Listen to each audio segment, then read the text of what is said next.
1000 বছর পর কেমন হবে আমাদের পৃথিবী? পৃথিবীর আগামীর ভবিষ্যৎ কেমন হবে, এই প্রশ্নটা বর্তমানে আমাদের অনেকেরই। টাইম মেশিনের কথা অনেক পড়েছেন, সিনেমাতে দেখেছেন।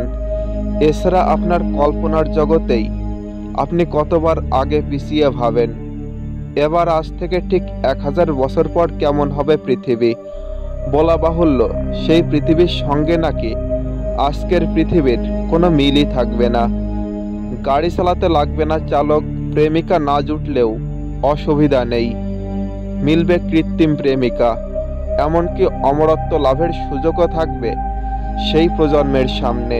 এই এপিসোডে থাকছে 1000 বছর পর কি কি পরিবর্তন হবে পৃথিবীতে।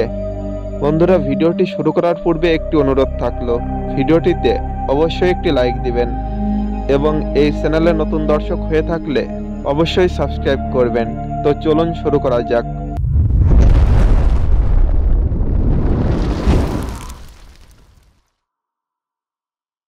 মানুষ বসবাস শুরু করবে অন্য গ্রহে। পদার্থবিজ্ঞানী স্টিফেন হকিং এক বক্তব্যে বলেছিলেন, পৃথিবী আর সর্বোচ্চ 1000 বছর বাঁচবে। এই কথাটি যদি সত্য বলে ধরে নেই, তাহলে আজ থেকে 1000 বছর পরে মানব জাতির বেঁচে থাকার একমাত্র উপায় হতে পারে মহাকাশে নতুন বসতি স্থাপন করা। যেহেতু আমাদের এই সুন্দর পৃথিবীটি রীতিমতো বসবাসের অযোগ্য হয়ে যাবে, তাই মানুষ পৃথিবী ছেড়ে বসবাস শুরু করবে অন্য গ্রহে। সবার চেহারা প্রায় একই রকম হয়ে যাবে। কি শুনে অবাক হচ্ছেন? তো অবাক তো হওয়ারই কথা, কারণ ভবিষ্যতে আমাদের সবার চেহারা দেখতে প্রায় একরকমই হয়ে যাবে। ডক্টর কোয়ান তার দূরদর্শী চিন্তা থেকে অনুমান করেন যে সুদূর ভবিষ্যতে মানুষের কপাল, নাকের ছিদ্র, চোখ এগুলি আকারে আরো বড় দেখাবে। এমনকি আমাদের গায়ের রঙে চলে আসবে ভিন্নতা। পিতামাতারা তাদের সন্তানের চেহারাটি নিজেদের পছন্দ অনুযায়ী যাতে বেছে নিতে পারেন, সেই জন্য বিজ্ঞানীরা ইচ্ছে মতো জিনোম সম্পাদনের উপায়গুলি বের করার জন্য কাজ করে যাচ্ছেন। মানুষ বেঁচে থাকবে প্রায় 1000 বছর অথবা তার বেশি। বৃদ্ধ হতে আমরা কেউই চাই না, আর তাই বৃদ্ধ হওয়াটাকে পুরোপুরিভাবে ধীরগতি করার জন্য বা থামানোর জন্য চলছে বিস্তর গবেষণা।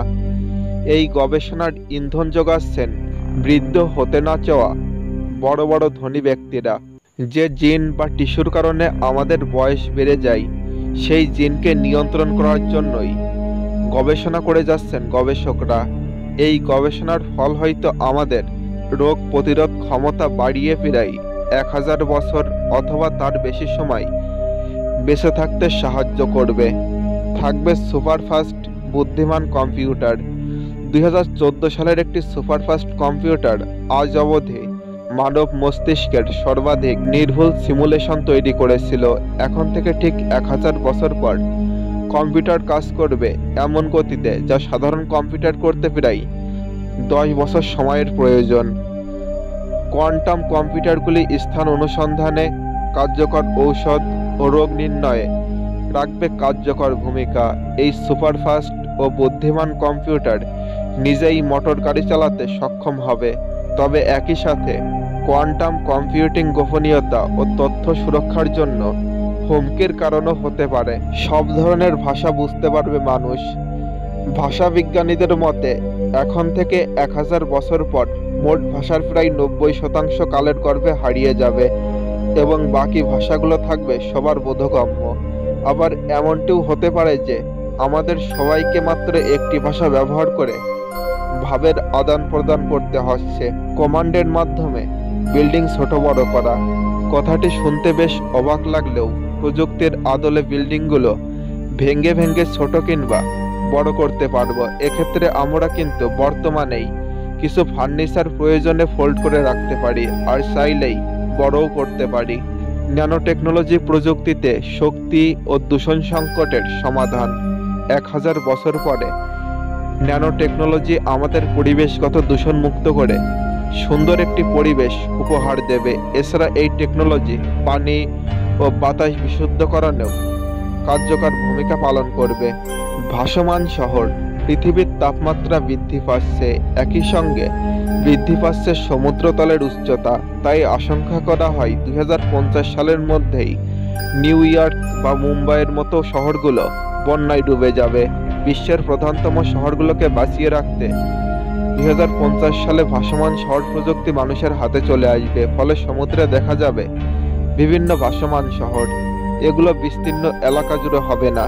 এই শহরগুলো মাল্টি স্টোরেড দালানের মতোই গড়ে উঠবে। মহাকাশে খনন। মহাকাশে বিভিন্ন অভিযান পরিচালনার কথা হরহামেশাই শোনা যায়। শত বছর পর এটি আরও বড় পরিসরে এগোবে।